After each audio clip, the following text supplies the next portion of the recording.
The woman looking around the age of 18 could be seen standing in front of another two women who looked in their early to mid-20s and were sitting on two thrones so beautiful and exquisite that the two pieces of art could only be forged by gods. The two women sitting on the thrones could only be defined in a single word: goddesses, with their appearances so pristine and beautiful that even the most stoic men and gods would die by huge nosebleeds. The two goddesses sitting on the thrones were Kami and Yami, the two supreme goddesses who had unmatched power and wisdom in all of the three realms. In front of them was a huge hall with a wide walkway in the middle of it that ran from the huge double doors at the end of the hall to the steps in front of the two thrones. The whole hall was decorated with precious metals and stones far more valuable than the entire money in the whole elemental nations. There were many more thrones alongside the walkway, which were also beautiful, but lacked the same beauty as the first two. On the many thrones sat many gods and goddesses: Tsukiyomi, Susanoo, Izanagi, Izanami, Inari, Shinigami, and many other ones.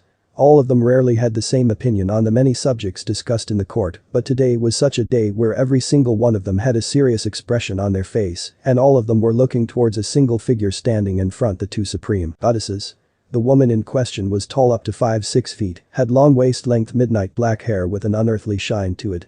She was wearing what appeared to be a very fine kimono which was black in color, decorated with red rose petals. Her face matched the beauty of Kami and Yami with everything: lips, nose, ears, eyes in perfect places and perfect shapes. She had a light pink colored lipstick on and a very light shade of mascara. The shape of her face looked to be a combination of Kami and Yami, but was still unique. Her body was that of a goddess's with perfect shape and all necessary curves in right places. The woman in question was none other than the goddess of sun, Amaterasu. She was currently looking straight into the eyes of both the goddesses sitting in front of her, a feat that could get any other god killed and erased from existence but not her. She was powerful than all others present except the two mentioned before, and even then her power was slightly less than from the two sitting in front of her. The silence of the court was broken when Kami spoke up. "Do you understand the consequences of what you are asking?" Amaterasu, Kami asked with a slightly stern expression on her face and a calm voice. Besides her, Yami also had a small frown on her face. "Yes, I do," Kami-sama replied Amaterasu with a determined and a calm expression on her face and an equally calm voice after a small pause. Yami's frown seemed increased slightly. "Amaterasu, we understand how you feel and knew all along that you had a soft spot for him and you are not alone. We also care about him, and I'm sure many among the ones sitting here currently do too. He is the child of prophecy after all, you know that, but going so far."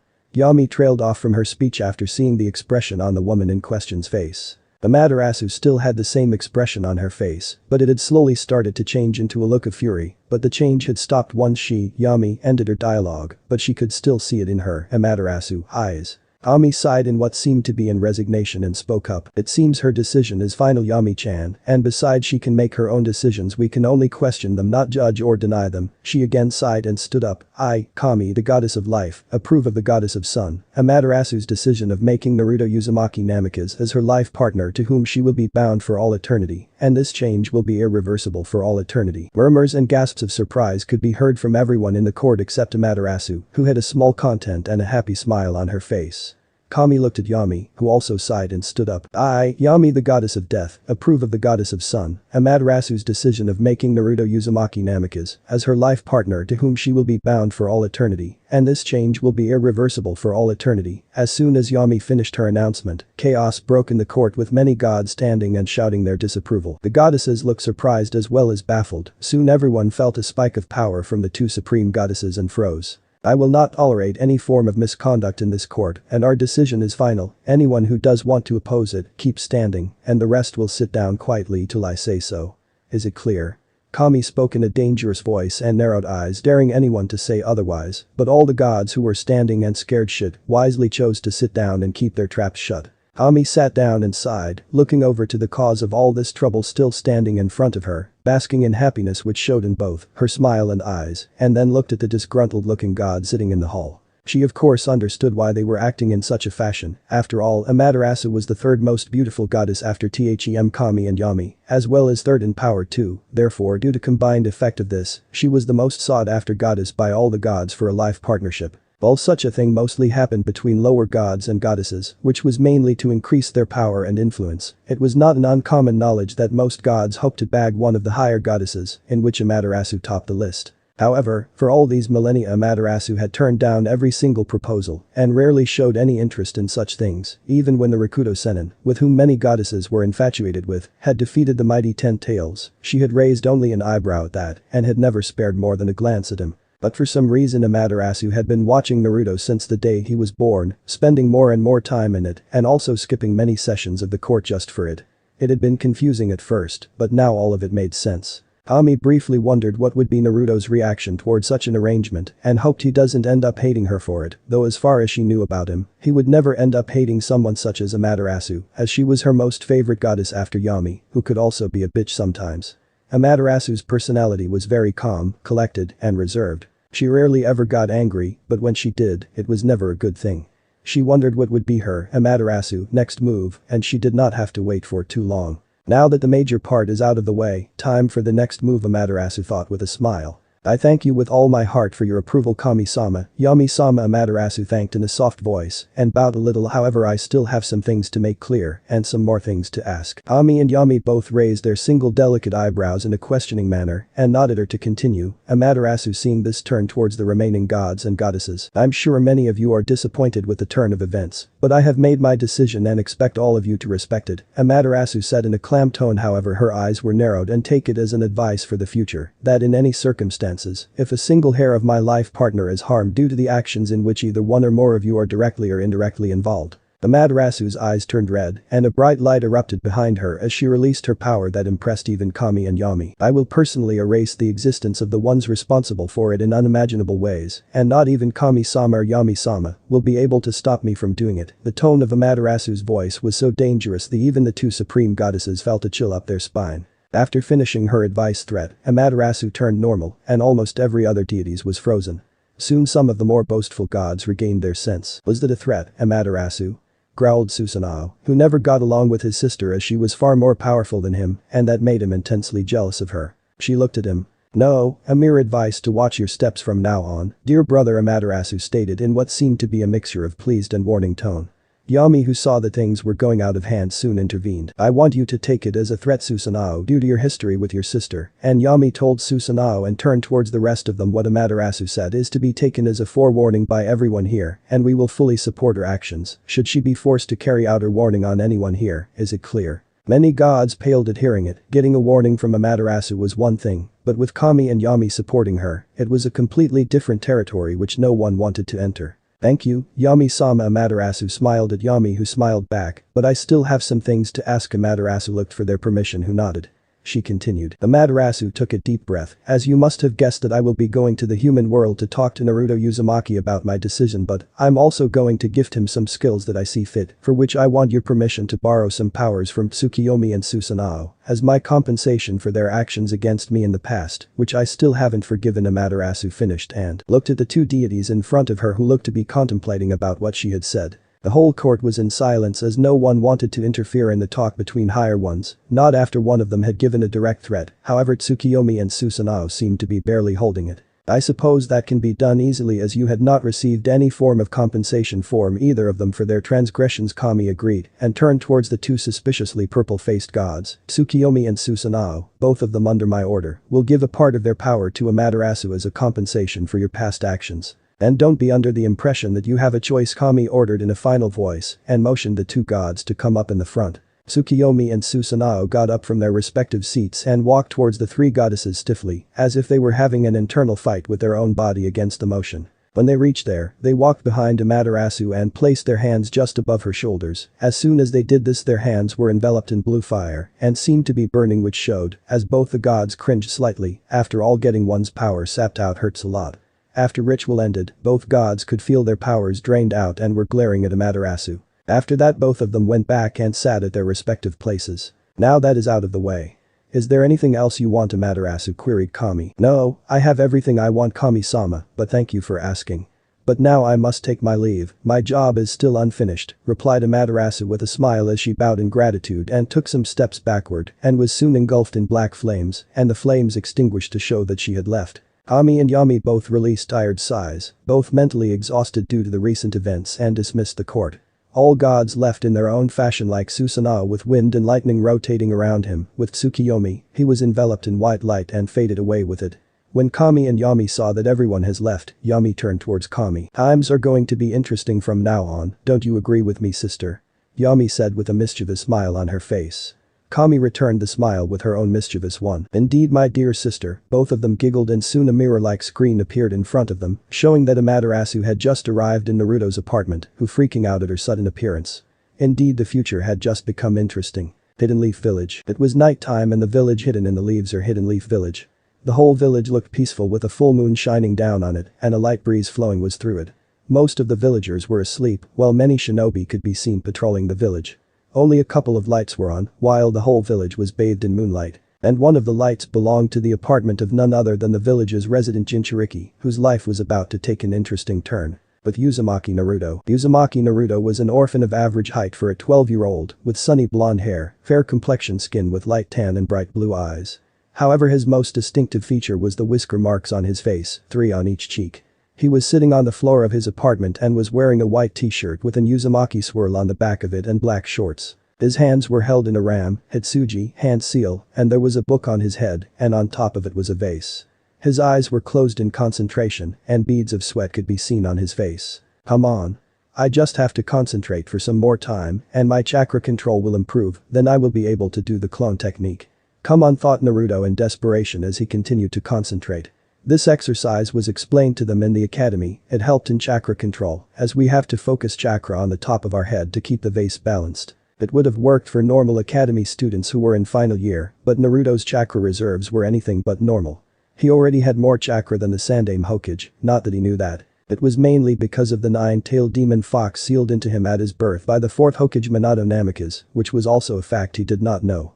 The villagers and some shinobi of the village affectionately, note the sarcasm, called him Kyuubi or Kyuubi brat or demon or and many other names that proved that he was a demon. Naruto was a prankster in the academy, continuously pranking many teachers, villagers who hated him, some shinobi, etc., and therefore earned the nickname Prankster King from Hell.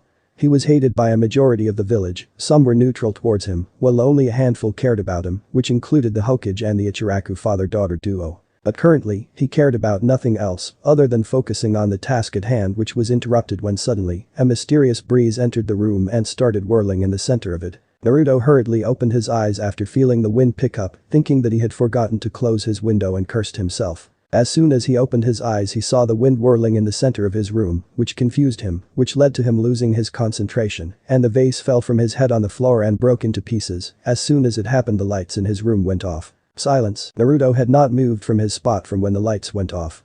Now Naruto might be hated by the whole village and was forced to grow up a bit faster than the other kids of his age, but he was still a 12-year-old. He was a Shinobi Academy student but still had the mind of a 12-year-old. And any kid of his age would interpret sudden mysterious wind circling the center of the room and lights going off in the middle of the night as only one thing. Ghosts. As soon as Naruto's 12-year-old mind reached the conclusion, he paled and broke in a cold sweat. Not daring to make a single move, he was able to stutter out a sentence. Is anybody there? I don't think it is the wisest question you ask someone, especially to whom you perceive to be a ghost, a melodious female voice replied to Naruto's question after a pause of 3 seconds. Naruto blinked after hearing such a beautiful voice in his room, his fear forgotten for a second, and then he blinked again when his mind figured out that he had just heard another voice in the room when he should have been alone. His reaction did not disappoint. Naruto's unmanly scream, which surely would have knocked him down many pegs on the manliness scale, was silenced by a soft hand covering his mouth. Naruto opened his eyes, which he had closed when he had let out the scream, and was gifted with a sight which no man or woman that has ever graced the human world had ever seen. There was still darkness in his room, however a dull light seemed to illuminate the room which strangely reminded him of moonlight, but all of his attention was captured by the goddess in front of him. She had long silky waist-length shiny black hairs, her face the most beautiful thing he had ever come across, which was saying a lot since he had seen the likes of Kurenai. She had soft pink lips which were curved in a small smile, and her eyes were coal black and seemed to dance with amusement. His eyes traveled down along her body, which was covered in a black kimono and had rose petals on it, not to mention it looked tad expensive. She looked to around the age of 18 or 19, but there was a different aura around her which he could not place, which was saying something as he could get a feel of any person he came across. It was a skill he had developed when he was small. Naruto, however, came to his senses and was about to try and struggle in the grip when he saw an assuring smile on the woman's face. Don't worry, Naruto-kun, I'm not a ghost, I assure you, but you have to promise me that you will not shout when I remove my hand. I just wanted to talk. Please. Amaterasu said in such a soft and assuring voice that Naruto could not help but give her a shaky nod. Now he, Naruto, was not the most trusting person as he had been duped more than enough times, but something about this woman in front of him told him to believe her, to place his trust in her, and Naruto was not a person to betray his instincts. After seeing Naruto nod albeit shakily, she removed her hand from his mouth and looked at him thoroughly, taking in all of his features, which took only a second as it was the first time she was seeing him in person. Naruto saw her looking at him intently, though only for a second, but it made him feel almost naked, as if she was seeing right through his clothes. He shook his head and dismissed his thoughts and decided it was time he got his answers from the strange yet very beautiful woman. So, who are you, as you said you are not a G-ghost?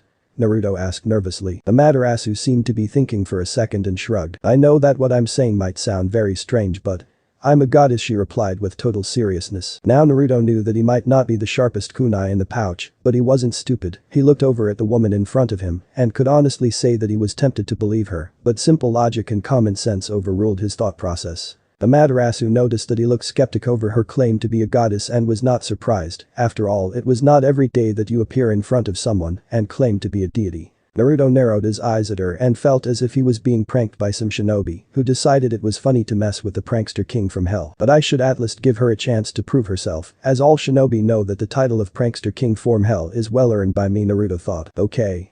I will give you a chance to prove yourself that you are a goddess and that this is not a prank, Naruto said, even though he was betting that this was a prank. Amaterasu raised a delicate eyebrow at his statement and began to think of something that would convince him that she was telling the truth. As she was thinking, she saw the full moon through his window and remembered the powers she had taken from Tsukiyomi. She smirked. She sat beside him and noticed that he was watching her like a hawk, again not surprising as she had observed him for his whole life and knew that he is usually cautious around strangers. It is going to take a lot of effort on my part to make things work, she thought. Do you see the full moon, she asked him while pointing towards the moon. He nodded and wondered where she was going with this. I will make it disappear with it. She extended her hand towards the moon, made a waving motion, and soon the moon disappeared right before Naruto's and all others who were watching eyes. Naruto looked baffled for a second and ran towards the window. After opening it, he peered out to look at the moon. All of it had disappeared, and only a faint white circular outline was present on its place. The village, once bathed in the moonlight, had gone completely dark. His enhanced eyes caught the sight of some shinobi having similar reaction to the unreal phenomenon. He looked towards the goddess and the remaining white ring in the sky many times, even going as far as trying to dispel a genjutsu, but nothing changed. Holy Mother of Raymond, it's real. The woman just made the freaking moon disappear. Naruto thought in awe and some amount of disbelief. Is she really a goddess? He slowly turned to look at Amaterasu, who had an amused expression on her face. He gulped. But why would a freaking goddess appear in my room? I didn't do anything to face the wrath of one. He furiously worked his mind to come up with an explanation. I know you have many questions, Naruto-kun, and I would gladly answer them. That is if you are done freaking out and let me explain some things, Amaterasu said, still having an amused expression on her face. Naruto, after listening to what she said, immediately sat down near the window, which was almost 10 feet away from her, with a nervous expression on his face and beads of sweat still rolling down his face, but this time due to sheer nervousness.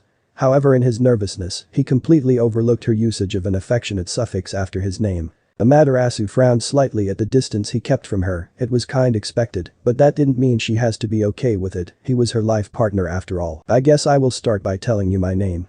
My name is Amaterasu, and if you are thinking that I came here to punish you or something like that, I assure you that is not the case, she explained, and Naruto let out a sigh of relief. She paused a bit and thought of how to tell him that he was bonded to her for the rest of eternity, as she knew about his crush, Akka, the pink-haired human banshee hybrid howler monkey. She also wanted to tell him why he was hated by the village so much. She sighed deeply, all amusement leaving her face, and Naruto instantly had a sinking feeling in his stomach. Am I dying? Please, I don't want to die yet. I haven't even passed the academy, and then I have to win Sakura-chan's love, and I have to become the Hokage too. Please, please, please, he chanted in his mind. I want you to pay full attention to what I'm going to say. When she saw he was giving her his full attention, she continued. I have been watching over you since the day you were born, Naruto-kun. I know you are not liked by the majority of the village, and I know the reason why. I will tell you that in time, but first you need to know that. She slowly moved towards him, all the time looking straight in his eyes. You are no demon, you are the purest soul that has ever graced the human world. You are a light which burns brightly even when it is surrounded by darkness from all sides and threatened to consume you. She reached up to him and held his face in both of hands, which stopped Naruto, who was starting to lean back due to the close distance between them. You are a person who cherishes the people he loves. You have hatred, but your unique power to forgive and bring the good out of others far surpasses it, and she brought his face close to her lips nearing his. That is the reason I feel in love with you, she finished and brought both their lips together in a chaste kiss, pouring all her feelings for him, as well as a part of her power that she had wished to share with him. The whole time Naruto sat there with eyes wide, unbelieving eyes, unable to comprehend what was going on. This woman, who proved herself to be a goddess, had said that she had observed him from the time he was born, knew the reason he was hated, said that he was the purest soul, then confessed to him that she loved him, and was now kissing him. He idly wondered if he was having a nightmare or his first wet dream, as it was too surreal to be real. He soon felt her pull back and noticed that her eyes were closed in pure bliss. He tried to lean back, but her hand soon went behind him and pulled him into a hug. They simply sat there with Naruto not being able to comprehend the situation and Amaterasu in happiness at being so close to her love. They soon separated and Naruto asked the obvious question. What the hell is going on? Is this a dream or is it for real? And did you just say that you love me? Naruto asked, perplexed, still not getting over his shock. No, this is not a dream, I promise you, and yes, I just said that I loved you. Is it so hard to believe? She answered. Naruto's jaw unhinged for a second. This is not a dream? Yeah, of course it is not, dreams are not so real-like, but he thought, but how is it possible? I mean, gods aren't supposed to fall in love with human, I have never heard of such a thing, I mean I heard your reasons, but still. It is very hard to believe such a thing, he replied, still perplexed. Amaterasu giggled, and if Naruto was honest with himself, it was one of the most beautiful sounds he had ever heard. I can imagine, but I'm not lying, Naruto-kun, I took permission of Kami-sama for it, and it is obviously not the first time it has happened that a deity has fallen in love with a human. She cleared his doubts about the situation. I didn't know. Sorry for doubting you, Amaterasu-sama, he apologized and bowed. No Amaterasu-sama for you, it's either simply Amaterasu or Amaterasu-chan. Or you can give me a nickname as long as I like it, and no apologizing for things you did not know, she corrected him, giving him a smile. Naruto looked uncomfortable with the whole situation and simply looked away. After some time he looked at her. It's just that I'm a bit uncomfortable with the whole thing and don't know what to say. A part of me is still saying that it is a delusion, and I never even dreamed of this. I need time to think and clear my thoughts, he said apologetically. It's totally alright, I'm sorry if it makes you uncomfortable, but there are still things that I need to tell you as I'm running low on time, she said. I don't know if you have noticed, but I have shared a part of my powers with you. Naruto blinked and then realized that he had never felt so good in his entire life. He had not paid attention to it first, but during the kiss he had felt another chakra entering his body. His chakra reserved were bigger, and his chakra also felt stronger. His control had also increased exponentially. He felt a sense of awe and looked towards her and nodded in affirmative. Amaterasu looked pleased that he had liked her gift so much and began to explain them. As you have noticed, your chakra has grown stronger and has increased in quantity. Your control on it has also increased, but there is more to it. She paused and thought of how to explain him his extra powers. She came to the conclusion that she will have to explain him her own powers first, then he will understand his. But first you have to understand that my powers lie in controlling all types of fire, and yes, there are many types of fire, she explained, seeing he was about to ask about different types of fire. The most common is the fire you humans use, which is a mixture orange and red color. The next type is white in color and has a higher temperature than common fire. Next is the blue fire or foxfire, which is hotter than white fire. The last, and the most powerful, is the black fire, which is the hottest, cannot be extinguished even by water and burns till the target is dead or for 7 days and 7 nights. My powers also include genjutsu and physical manifestation of objects using chakra. The powers I have granted you allow you to master all types of fire to a certain degree, imperviousness to genjutsu of up to. According to human ranking system, say A rank, and ability of making chakra solid and using it for various purposes. Her eyes softened. If it would have been possible, then I would have given all of my powers to you to keep you safe and survive this world, but alas. She smiled sadly at him. I have some rules to follow, I cannot help you anymore. I am sorry, she looked down and sniffed. I'm really sorry that I cannot do more for you, that I could not help you for all these years. I'm sorry. Her heartfelt apology was cut off when Naruto hugged her tightly to himself. Hey now, please don't cry, I understand, you don't have to say any more, he said as he rubbed her back in a comforting way. He had been getting increasingly excited when she was explaining him his abilities and was thinking of some way he could express his gratitude and do something nice for her, but it all went down when she started to sniff and apologize. One thing he could not stand was a girl crying, be it a normal female or a goddess. She sounded that she really wanted to help me and cares for me. No one had ever cared for him other than the Hokage and Ichirakus. But it barely filled the empty gap in his heart, the part of him that always longed for true love and care, the part that wanted someone to be there for him all the time, and here was a goddess who loved and cared for him all along, wanted to be there for him, giving him a heartfelt apology for not doing things for him that his parents should have done. It brought tears in his eyes that there was at least someone apologized for the pain he had to suffer every day from the day of his birth. He was feeling it difficult to contain his own tears at the revelation. Amaterasu was blushing slightly at the way he held her and felt a need to never let go of him, but sadly they were running out of time, she still had to tell him the reason he was hated by the village. Sighing sadly she let go of him and noticed that there were tears in his eyes too. Smiling sadly she wiped his tears with the back of her hand. It must be very touching for him to know that someone unknown loves him so much, she thought sadly. Naruto-kun, before I tell you what you had always wanted to know, I want you to know that you are not a demon or any of the things that the people have told you, you are a human like every single one of them, alright? Promise me that you will never think otherwise. He nodded with unshed tears in his eyes and in happiness that he was not a monster as the villagers had always claimed. As you know, 12 years ago, Konoha was attacked by the nine-tailed demon fox, and it was defeated as well as killed by Minato Namikaze the Yondaime Hokage, who also died while doing the deed. She paused to look at him and saw him looking at her intently. It caused her to blush slightly, not that he noticed. The parts of the story like demon attacking the village and the Hokage dying are true, however the Kyuubi no Yauko is still alive. What? How is that possible? Haruka-sensei said it died when the Yondaime used a special jutsu that no one knows to kill it. Naruto exclaimed in shock. Amaterasu stared at him sadly, thinking of how he would react to the truth and was almost tempted to avoid telling him the truth, but figured that he would come to know of it one day and might end up going in a depression or worse, which was the last thing she wanted for him. Stealing her resolve, she decided to come out with it. Any jutsu, no matter how powerful it is incapable kill a Biju. It was a cover-up the Sandaime came up with to hide the truth from the younger generation. The older generation knows the truth, but a law has been placed by the Hokage with a death penalty that prevents anyone from talking about it. The truth is that the Yondaime was unable to kill the Kyuubi, so he did the next best thing to protect the village. Her face grew solemn. He sealed it into a newborn child, similar to how you use a storage scroll. He made you the container of the nine-tailed demon fox. She finished and gazed at him. Naruto was shocked at hearing the reason for the apparent hatred the village held towards him. He knew that the fox took many lives during its rampage, but still felt himself getting angry at all the people. They knew he was not the fox, only a mere container for it, but still. At least the shinobi understand the concepts of sealing, but still treated me like a demon. But then why? Why for all these years? Tears came to his eyes as the facts appeared in front of him. D. Then did my parents abandon me? B. Because they also thought of me as the Kyuubi?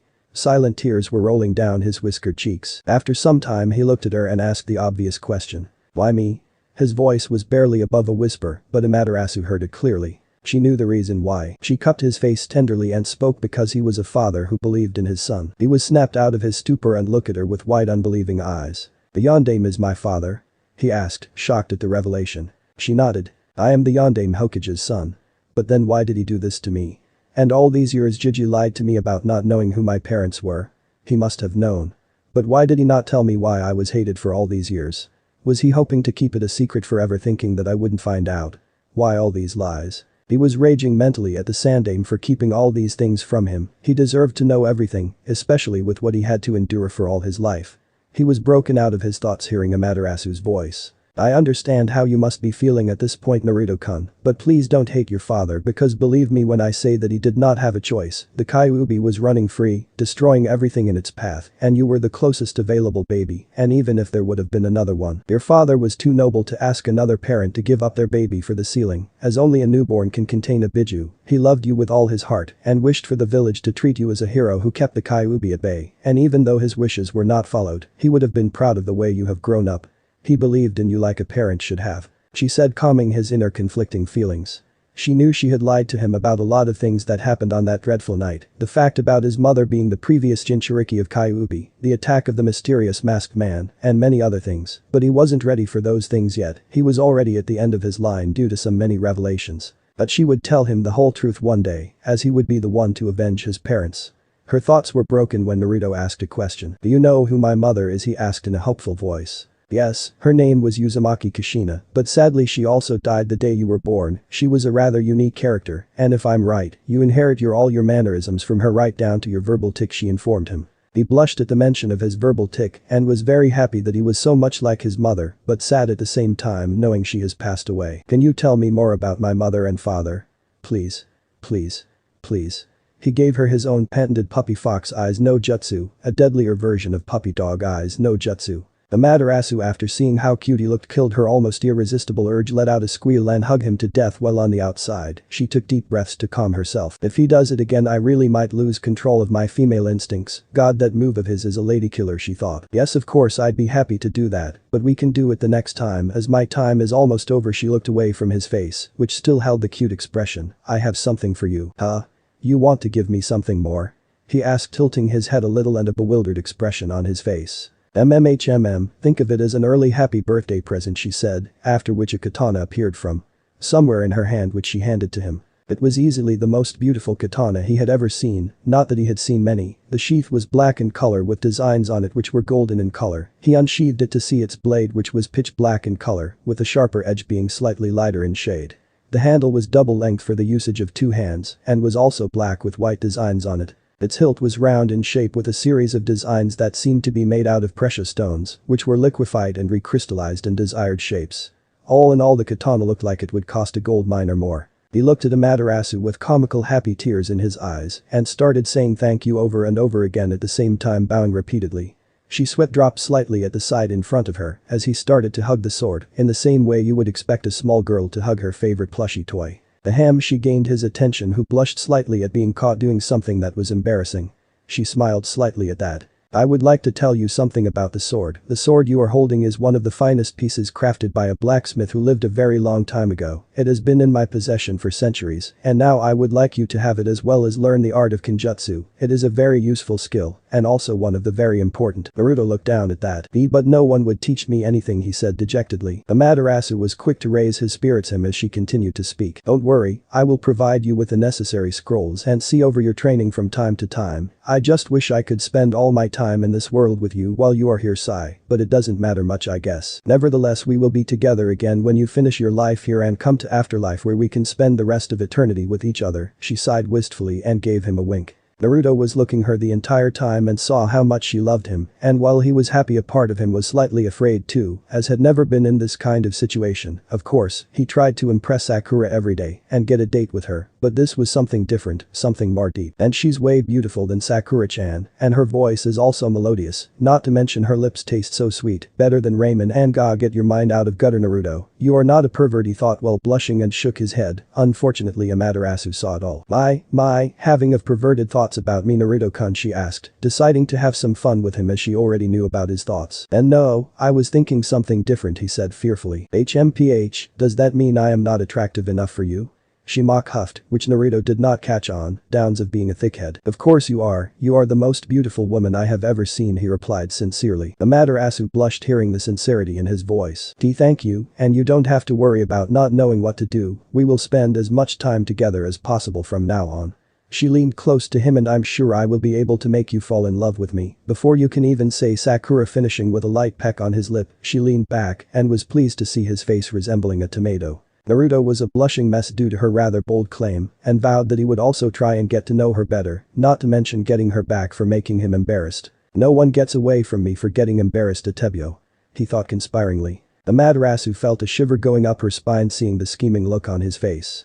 She put it at the back of her mind and got a feeling that her time with him was up, for now. My time is up, Naruto-kun, but don't worry, I will visit again in some days, hopefully before your genin exams, she informed him as she prepared to leave and saw he was looking at her despondently. But before that, I want you to go up to your Hokage the next thing in the morning and ask him for another clone technique which you can use, but don't ask him about what you have learned today. Believe me, it will make things easier. Her form started to disappear. And train hard for your exams. I sure you will pass with flying colors. She gave him one last loving smile. And remember that I will always be watching over you, and I love you. With it she disappeared. Naruto kept staring at where she was standing for a few seconds before closing his eyes and sighing tiredly. The last half an hour for him was the most emotionally draining time for him. He slowly moved towards his bed, keeping the katana in his hands in a standing position near his bed, and moved under his covers. He idly wondered that if he slept now, then will he be waking up tomorrow with or without the katana on its place, thus helping him figure out if it was all a dream or not. He hoped for the katana to be there when he woke up, and with these thoughts in mind, he let sleep overcome him. Ami's court. Ami and Yami had just finished observing the interaction between Amaterasu and Naruto when black flames appeared in front of them, which dissipated, revealing Amaterasu. She had a pleased expression on her face, showing how happy she was with her latest confession. The two in front of her looked amused at seeing the mighty Amaterasu, the goddess of sun, going all fangirl for a human boy. It seems that you have informed Naruto-kun about your decision, and seeing that look on your face, it appears that everything worked out well, nah? Yami teased the sun goddess, whose eyebrow twitched slightly but soon deadpanned. I know you two have been spying on me and Naruto-kun from the moment I left, no need to fake innocence about it, she responded in a blank voice. Oh, you need to lighten up, Amaterasu-chan, besides we have very less fun nowadays, and you just provided the opportunity for it, no need to accuse us for spying, Kami replied, the amused look still on her face. Fine, I will just go and do my own things, which includes peeping at Naruto-kun. Goodbye, Amaterasu gritted out, due to the interjecting statement by Yami. As soon as she left, both the sisters burst out laughing. Oh my. We are going to have so much fun from now, Kami spoke between her laughs, and Yami could not help but agree. Yawn. Naruto Uzumaki stretched his hands on either side of his head, and after being stretched enough, he rested them on the bed as he blinked the sleep out of his eyes. He was lying on his bed, entangled in his blanket, which was not so surprisingly dark orange in color. He kept blinking as he looked at the ceiling of his room and realized that it still looked dark. Every morning he usually woke up when sun rays coming through the window gleamed at his closed eyes, but today, he woke up when there was still time for sun to rise fully. He glanced at his clock through the corner of his eyes while moving his head slightly in one direction. It was 6:45 a.m. Surprised and now fully awake, he moved in a sitting position and rubbed his eyes while looking at the clock. It really was 6:45 a.m. He looked out of his window and saw that it was way too early in the morning. He looked around his room, but missed the katana standing beside his bed due to it being directly on his blind spot, and took in the fact that it was all dark. Now most people won't be surprised if they woke up this early in the morning, but Naruto had never been able to get up so early. It was mostly due to the Kyuubi's chakra affecting his mind when he grew up and the unhealthy diet which also stunned the growth of his brain. He did not know this fact, but accepted that maybe he was a long or deep sleeper which prevented his early morning rise. And add to the fact that the academy usually started at 9 a.m., he had not bothered to stop the habit. Strange. I don't remember waking up so early before, he mused. Naruto slowly freed his legs from his blanket and stepped on the wooden floor. He stood up slowly and noticed that there was pain in legs as well as his whole body. He took a step forward and felt pain in his knees and thighs, which almost made him stumble and fall flat on his face. As he kept moving towards his bathroom slowly, his mind was trying to remember what he had done last night to face such consequences at the crack of dawn. Why is my body hurting so much? I have never felt so bad before, especially in the mornings. What the hell was I doing last night? His face confronted in pain as he tried to remember, and he made his way in the bathroom sluggishly. He held onto the sink and lifted his face to look in the mirror slowly, but quickly staggered back in shock at seeing his reflection. Lifting his hands to touch his face, he traced the outline of it while moving closer to the mirror to take a clear look. Most of his face looked the same, however. There were minor changes, like his hair had grown longer by an inch and now shadowed his eyes to some extent. The small amount of baby fat he had retained was now absent. His face now held an angular look. If he was honest with himself, he looked way better than Sasuke. Surprised by such change in his appearance, he decided to get a good look at his body if there were any other changes, and at the same time find the reason for his body being in so much pain. He walked out of his bathroom with the support of a nearby wall. Entering his bedroom again, he moved in front of his full-length mirror. While moving, he noticed an odd object through the corner of his eyes, but ignored it in favor of finding the reason of his discomfort, which had decreased slightly. He got rid of his clothes as quickly as he could, leaving himself only in his boxers, and he looked at his own reflection. There were some changes in his body, like his muscle mass seemed to have increased slightly. He was sporting six-pack abs, but the most surprising variation was in his height. He was definitely 2 inches taller than he had last seen himself. He traced his body with a confused look on his face as he racked his brain to come up with an explanation for these strange changes in him. What the? It's not just the face, the rest of my body too. It seems as if my whole has suddenly evolved. As he was thinking, he suddenly remembered seeing an odd object near his bed. He turned in the direction he had seen it and found himself surprised to see a black katana in a standing position near his bed. Strange. I don't remember keeping a katana near my bed. Hell, I don't even remember seeing such a katana, he pondered, and then, as if a switch had been turned on in his head, his eyes went wide the same time as the events of previous night came to him like a ton of bricks. The events flashed in front of his eyes like a fast-paced movie, the sudden breeze, then lights going off, him being frightened and calling out only to hear a melodious voice, the stunt with the moon, the whole conversation he had with Amaterasu afterwards, her confession. I have been watching over you since the day you were born, Naruto-kun. I know you are not liked by the majority of the village, and I know the reason why. I will tell you that in time, but first you need to know that she slowly moved towards him, all the time looking straight in his eyes. You are no demon, you are the purest soul that has ever graced the human world. You are a light which burns brightly even when it is surrounded by darkness from all sides and threatened to consume you. She reached up to him and held his face in both of hands, which stopped Naruto, who was starting to lean back due to the close distance between them. You are a person who cherishes the people he loves. You have hatred, but your unique power to forgive and bring the good out of others far surpasses it, and she brought his face close to her, her lips nearing his. That is the reason I feel in love with you, she finished and brought both their lips together in a chaste kiss, her assuring him of not being a demon. Naruto-kun, before I tell you what you had always wanted to know, I want you to know that you are not a demon or any of the things that the people have told you. You are a human like every single one of them, alright? Promise me that you will never think otherwise. The harsh truth behind his treatment by the village. The truth is that the Yondaime was unable to kill the Kyuubi, so he did the next best thing to protect the village. Her face grew solemn. He sealed it into a newborn child, similar to how you use a storage scroll. He made you the container of the nine-tailed demon fox, and becoming aware of the identities of his parents and that they had not abandoned him because he was a father who believed in his son. He loved you with all his heart and wished for the village to treat you as a hero who kept the Kyuubi at bay, and even though his wishes were not followed, he would have been proud of the way you have grown up. He believed in you. Yes, her name was Uzumaki Kushina, but sadly she also died the day you were born. She was a rather unique character, and if I'm right, you inherit all your mannerisms from her right down to your verbal tick. Her gift to him. Think of it as an early happy birthday present, she said, after which a katana appeared from somewhere in her hand, which she handed to him. Her faith in him, her last statement before she left, and the loving smile. And train hard for your exams, I sure you will pass with flying colors. She gave him one last loving smile. Remember that I will always be watching over you, and I love you. With it she disappeared. Naruto slowly sank to his knees, his eyes still wide as he held his face with tears running down his cheeks. It wasn't a dream, it wasn't a dream. It wasn't a dream. He cried out in his mind in happiness, with tears of joy still flowing out of his eyes like an unending river. I'm not alone and unwanted anymore. There is someone who loves me, and my parents didn't abandon me. He sobbed on the same spot for a few more minutes before coming to a stop. He lifted his head to reveal his puffy eyes and cheeks, resulted from shedding tears which he wiped with the back of his hands, and stood up quickly to observe himself in the mirror again. Now I understand, these alterations must be due to Amaterasu-chan sharing some of her power with me. Not that I'm complaining, but it hurts a lot. He sighed and ran his hands down his face in exasperation.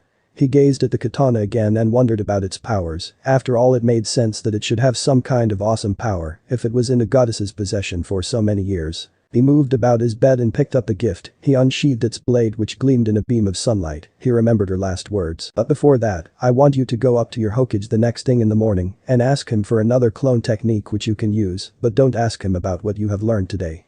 Believe me, it will make things easier. He frowned at the thought of going to the Hokage, which astonished him a bit. The old man had been a constant grandfather figure in his life, and even if he looked old, he saw him as a role model for being a Hokage. But the shocking truths he learned last night caused that image of a grandfatherly Hokage to shatter into pieces. But he would go to the old man. He would demand him to give him a clone technique suited for him. In any case, the old man had a lot to make it up to him. Oh, he won't ask him anything about the lies. But the Sandaime was up for a rude awakening. Just you wait, Amaterasu-chan. Naruto held the blade in front of his face. I will make you proud. Hokage Tower. But the Sandaime Hokage. If there is a person who could make any other Kage feel a shiver up their spine, then the person you are looking most probably has held the title of Hokage at some point in time. The Fire Shadow, the leader of the strongest village, Konohagakure no Sato, village hidden in leaves. The Hokage is said to be the pinnacle of the shinobi world. All the Hokages were the strongest shinobi of their time. The Shadaime, Hashirama Senju, was said to be the strongest ninja after the Rakuto Sennin. With his Mokuton Jutsu and expertise in Iryu Jutsu, even Madara Uchiha would think twice before facing such an Adversary. That is why he got his ass handed to him at the Valley of the End. The Nindaime Tabarama Senju, brother to the Shadaime, with his unmatched talent in Suiton and Jikiken ninjutsu, he was able to take out the whole Kinkaku force, an elite shinobi unit of Kumagakure no Sato. Here is in Sarutobi, son of Sasuke Sarutobi, known as the Kami no Shinobi or the Professor, who has mastered every jutsu in Konoha, was known to be stronger than all the Kage of his time. Yondaime Minato Namikaze, feared as the Konoha no Kairoi Senko, master of Jikiken ninjutsu, inventor of Rasengan and Hiraishin no Jutsu, the only shinobi to receive a SS rank in bingo books with a flea on side order, and the father of Naruto Uzumaki that has to count for something, were all great ninjas with immense skill. If one imagined herself standing in front of any of those, they would expect to see a well-built man with scars on his body, intimidating posture and look, with eyes that burned with fire and seemed to be looking right at your soul.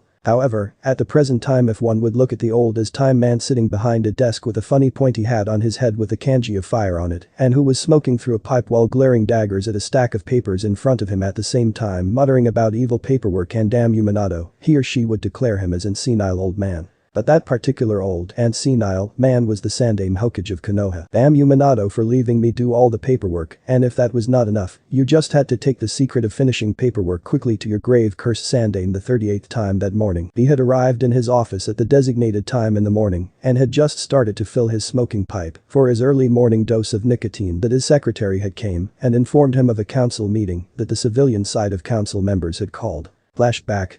The council meeting. The Sandaime entered the meeting chambers where all the civilian council members were seated on their places, i.e. on the left side of the meeting table, while the right side where the shinobi clan head sat was empty. It was to be expected as it the ones on the civilian council who had called the meeting. There was no need for a full council unless the matter to be discussed was very important and affected the whole village. He sat at his position that was at the head of the table, signifying him as the leader. He gave them all a hard stare, which would have shaken up all of them in an instant, but today they looked very confident and determined which made Sarutobi raise an eyebrow. Ahem, he cleared his throat. It is 6:30 a.m. in the morning, and because of it you all better have a good reason to call this meeting, or else I would personally see to it that all of you are charged with the crime of misusing your powers. He finished with a warning tone, conveying them how pissed he was right now. The pink-haired woman who appeared to be in her mid-30s stood up. Her name was Haruno Sakuya, mother of Haruno Sakura. I assure you Hokage-sama that we are here to discuss a very important matter, as it concerns the village as a whole. Sakuya spoke in a fluent tone. I see, but then why is it that I do not see a full council then Sakuya-san?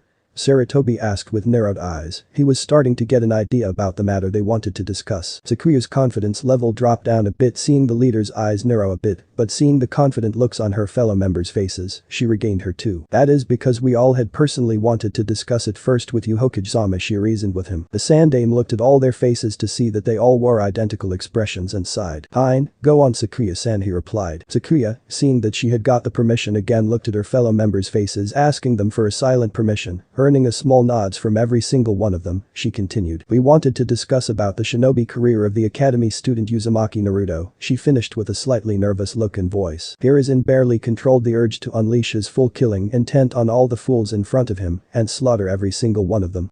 And what gave you or anyone the right to tell me what I must do with my ninja? And even though Uzumaki Naruto is not a ninja yet, he is a shinobi academy student and under my protection since the moment he was born. If that was the matter you wanted to confer about council members, then I'm afraid you have wasted not only your time, but my precious time too, he said in a deathly calm voice, as if it was the calm before the storm. The civilian council paled at that, but some of them still tried to argue. But Hokage-sama, we must do something to keep him under our thumb. He contains the demon, and restrictions must be places on him, so that he doesn't go berserk at the same time killing us all, exclaimed one of the members in panic. What if the seal breaks? We cannot let him be a shinobi, and instead should place him in confinement for all the deaths he got. The man was immediately pinned to the wall adjacent to the table by an Anbu member with long purple hair and a Nico mask with a strong hold on his neck. Many council members paled at seeing one of theirs manhandled, and that too by an Anbu member. The Sandaime did not look surprised at the current situation and appeared as if he had expected it to happen. Yugao always had a soft spot for Naruto-kun, maybe more than just a soft spot, he thought a bit perversely. He coughed to regain his thoughts. Nico, take him to Konoha prison and keep him there until we decide his sentence for his crimes, he ordered the Anbu, who soon vanished in a shushin. All the others had baffled expressions on their faces. Soon Sakuya tried to reason with him. Hokage-sama, you can't do that, we did no crime.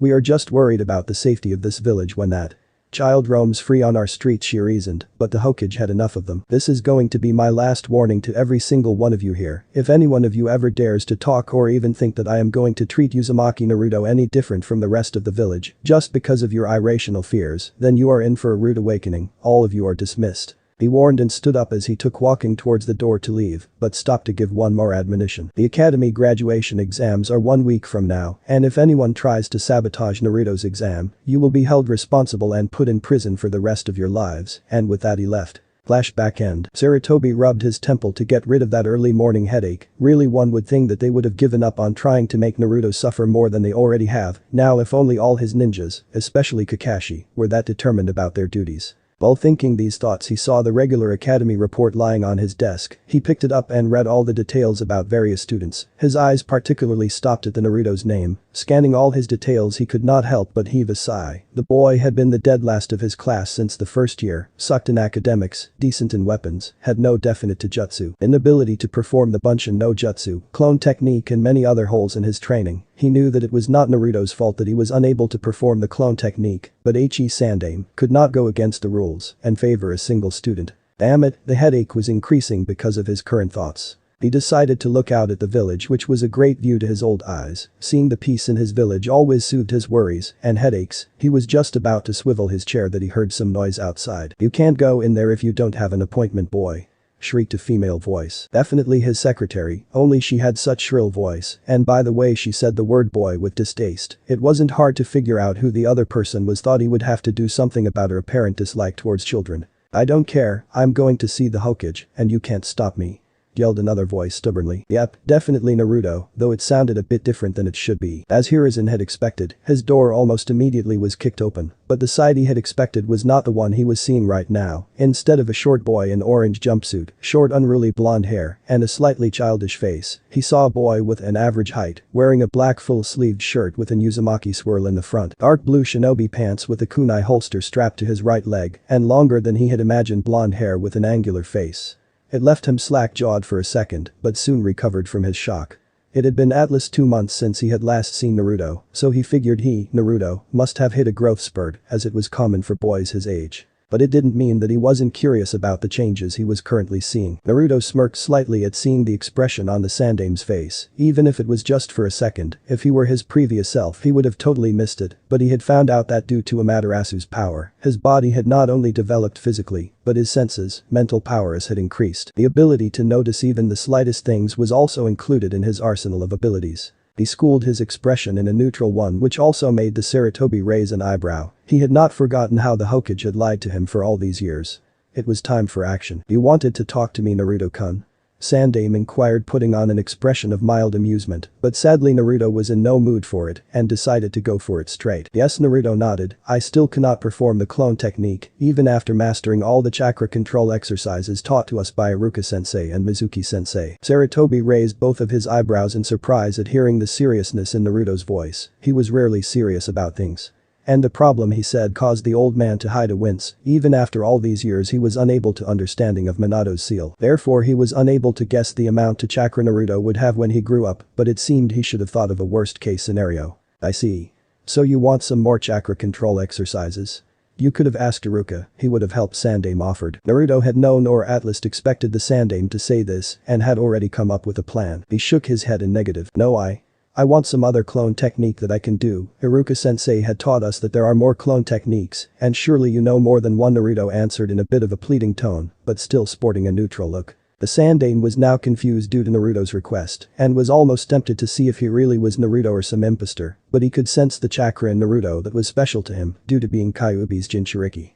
That aside, he thought about his, Naruto, request and the answer he should give. He could give him the shadow clone technique, but it would be against the rules. After contemplating for some time, he smiled towards Naruto in an apologetic manner. "I'm sorry, Naruto-kun, I do know more clone techniques.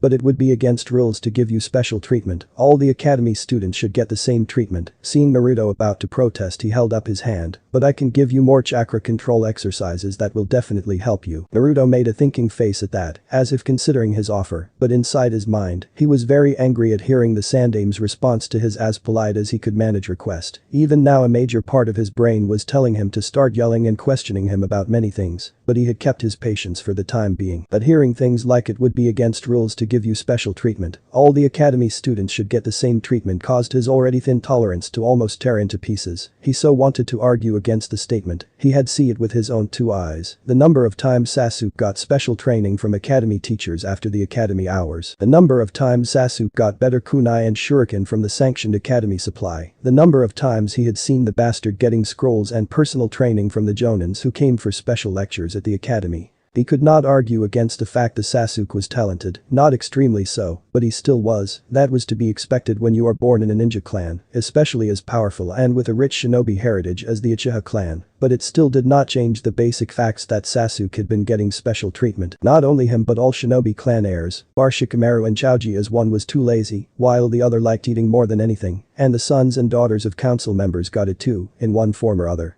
He had no doubt that it was the reason why Kiba was just below Sasuke in Taijutsu. Kiba had always been pitted against civilian students and him. He was no pushover when it came to Taijutsu, but unlike Kiba who had his clan's advanced Taijutsu training, he had no definite style, as the teachers sabotaged his studies. Many civilian students who trained hard for their future ninja careers were left discouraged because of this, just like many civilian girls who entered the academy to become kunoichi, avoided becoming fangirls and focused more on training than looks, were isolated and picked on by girls of the dubbed Sasuke-kun fan club who concentrated more on looks than training, and as a result, the hard-working girls were forced to change themselves, focus more on looks, to adjust into the die-hard Sasuke fangirls, especially to avoid becoming targets for getting bullied. He had developed a particular dislike for Ino and Sakura. Yes, Sakura, after waking up and being able to think more clearly, he had questioned himself why he liked her so much and came up with a blank. Sure, she was good looking with her long pink hair, but that was it. She did not have the graceful and ladylike movement or speech like Amaterasu, abused him physically by hitting him almost daily, was extremely loud, and had practically zero kunoichi skills.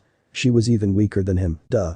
Besides, he liked Amaterasu more. He did not love her yet, but it was only a matter of time. But what he did know was that he would give his life for her without a moment's hesitation. She had done more things for him in a few minutes than anyone else had ever done, and also loved him for so many years. Damn, it was giving him a headache to think so many things. He mentally shook his head and focused his attention at his current situation. He had to get what he wanted from the old man. What to do? What to do? He racked his brain. I need to make him feel guilty, especially for him to think that I deserve it, and I deserve it, Tetebyo. He had stepped on my father's last wish and had blind faith in the villagers. That was the main reason for my life being so bad, but no more. I understand the villagers hate to some extent and can forgive them, but not him, not until he makes it up to me. Thinking deeply for a moment suddenly brought forth a very obvious fact in front of him, one that he had forgotten since yesterday. Naruto smiled, a devious smile inside his mind that scared even the Kyuubi for a second. Naruto's face suddenly went from being neutral to sad. His eyes dropped in disappointment, and emotional pain could be seen in his eyes. Sarutobi's heart ached at seeing Naruto's reaction to him denying him. Naruto, a clone technique. Naruto was a grandson to him in everything but blood. He had watched over Naruto personally for some days after his birth in the ceiling. He had been convinced that Naruto was a perfectly normal child in that period of time and had developed a deep bond with him. There was no way he would be able to look in Naruto's father's and mother's eyes after failing them for so many years, but something told him that if he denied his grandson figure this, he would forever lose his connection to him.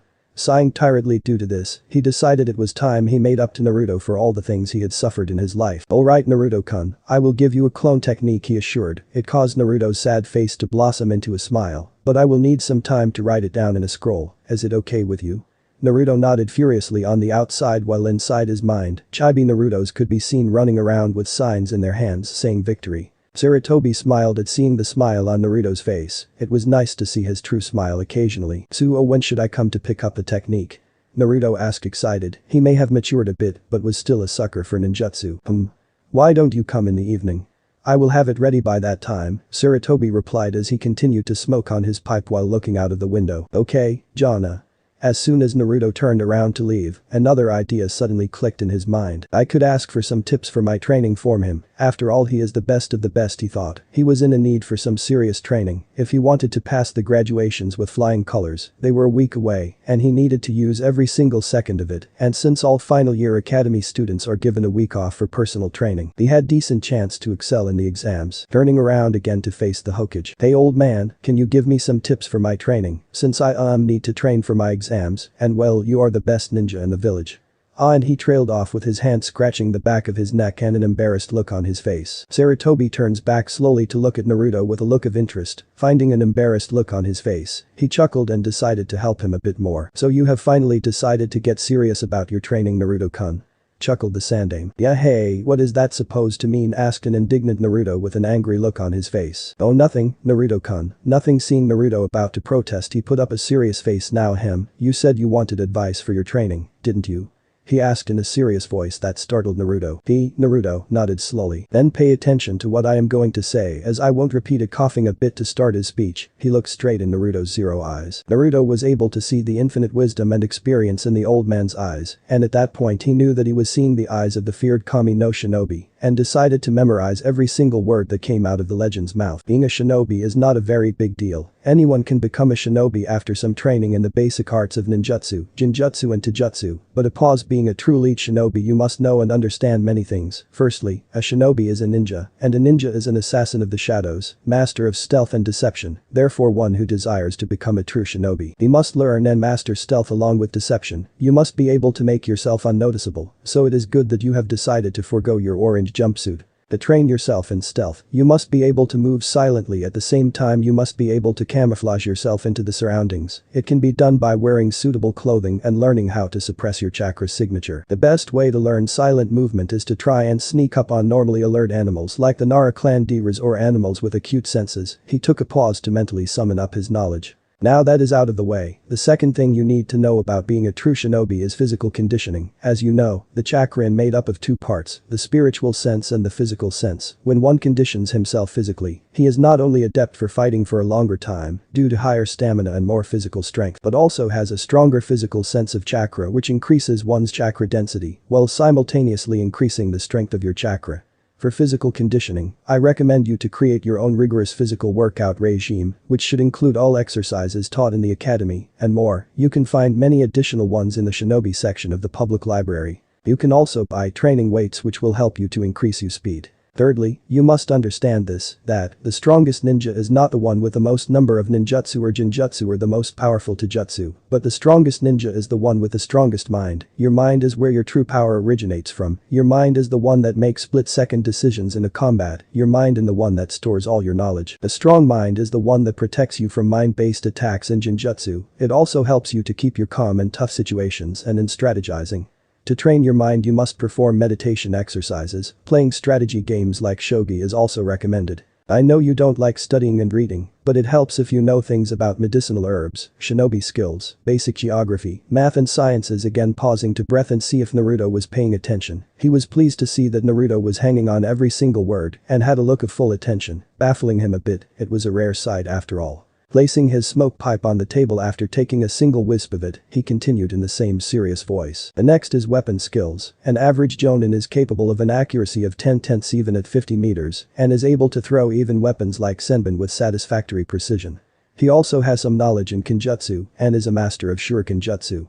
For you I would advise you to practice shuriken and kunai throwing until it reaches a satisfactory level. You can take up kenjutsu if you want, but either you will have to learn it on your own which I would not recommend, or you will have to ask someone who knows it to train you in it. He looked up to make sure Naruto understood it. To be good at hand-to-hand combat you need to have a definite taijutsu style, which is something that your jonin sensei will teach you if you pass the exams, of which I'm sure you will pass with good grades, but currently I'm afraid you will have to rely on the limited knowledge the public library provides, which includes some basic stances and forms you need to know to learn more advanced styles in the future. The skills like ninjutsu, genjutsu cannot be learned from library I'm afraid, and it totally depends on your jonin sensei to teach you some. For now you can increase your chakra control as it helps to learn and master jutsu. I will add chakra control exercises in the scroll that I will give you finishing his lecture. The Sandame's face changes from serious to slightly amusement after seeing Naruto's gobsmacked look.